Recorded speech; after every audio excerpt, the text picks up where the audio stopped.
There's a wee spoiler alert coming. Oh, it's quite a big spoiler alert, actually.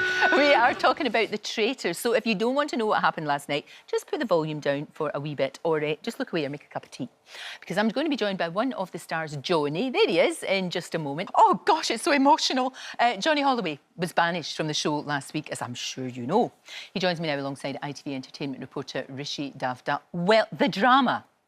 You're already saying this is one of the best pieces of telly of the year. It really is. It took me about an hour to get my jaw off the floor after yesterday's episode. That funeral procession has to win BAFTA TV Moment of the Year.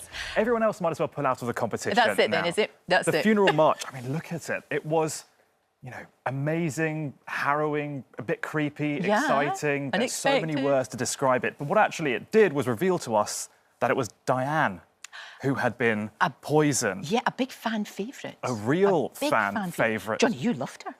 I love Diane. You loved her, but you weren't aware. This is the thing about the Traitors. Jonny wasn't aware of the secret. We all knew. Yeah. We all knew what was going on. We all knew about the relationships. We all know that. You don't. No. So you're in the dark. And it seems so obvious when you look back. I think it's just the accent that threw everyone off. And I'm going to blame Zach for throwing Paul's name, saying, I think it could be Paul. Yeah, exactly. Yeah, I think it just kind of... So, Rishi, for them that don't watch, tell us about this shocker. Well, we're privy to a lot of information, so we're yelling at the television. But no one knew that Ross, who's in the game, is Diane's son. And in a really quite emotional moment, I had to convince myself it's not real, it's OK, you don't need to cry watching this. Ross said goodbye to his mum yesterday as she was being shut in the coffin. Oh, yeah, God. It was really kind of tough watch. It was. And, yeah, nobody knew about it, no one found out about it, but Diane did reveal on Traitors Uncloaked to Miles, who was also banished last night. Yes. Yeah, she told him the truth, and he was pretty shocked. Yes. See, that's the thing. And you'd be the same, because you didn't know. I didn't have a clue. You didn't know anything. I think even when I started to find out, it wasn't quite sinking in. I was like, no. No.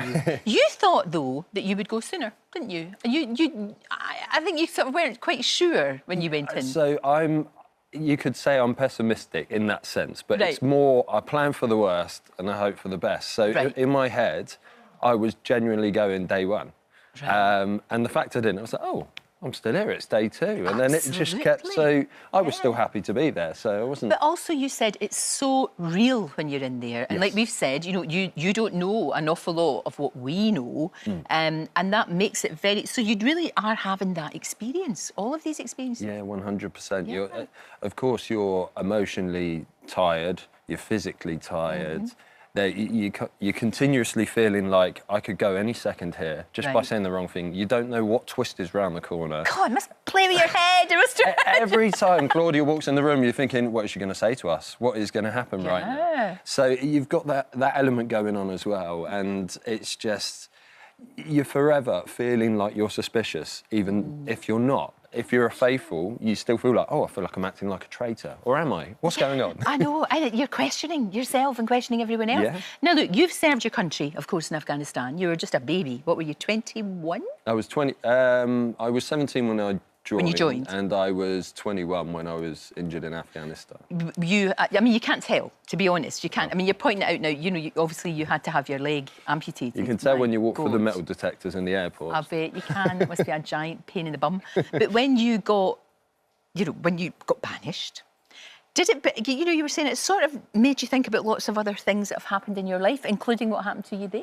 Yeah, so I think you're always going to have an emotional response to something. Yeah. And I was surprised with how many memories came flooding back to my mind in completely different situations, but just still highlighting those memories that are there and confirming that things like that, they don't go away, but they will always appear in different ways in the way you feel about something. Sure. But it doesn't mean that you can't learn to sort of live with them and deal with those sort of...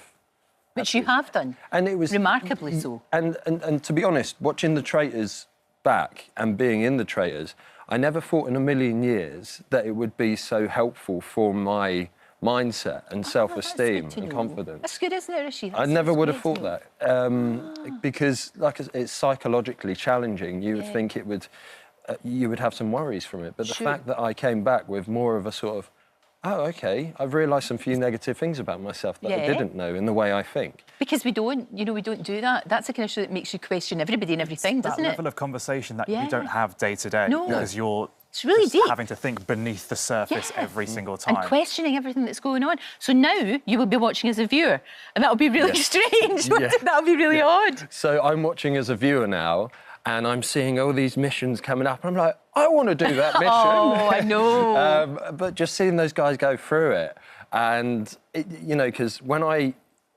came home from there, or when I was banished away, I was thinking that people. I knew that some people would be upset. I was worried for them because I didn't want them to be upset because I was completely fine with everyone, and I still am completely fine with everyone. It's a game at the end of the day. Good attitude.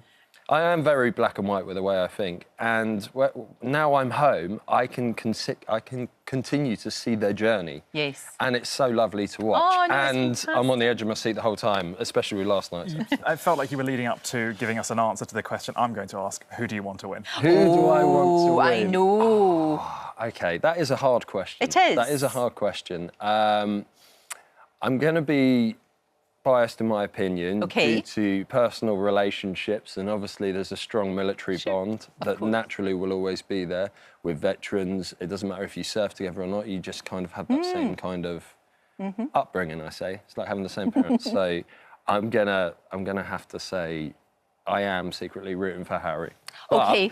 I am. OK, we got it out of you. We got it out of you. And thank you so much for your service, as they say in the United States, and we should say it all the time here. Thank you so much. Thank you very Rishi, much. as well. Traitors, of course, continues tonight, 9 o'clock on BBC One. And if you are intrigued and you haven't watched it, you can catch up on the iPlayer.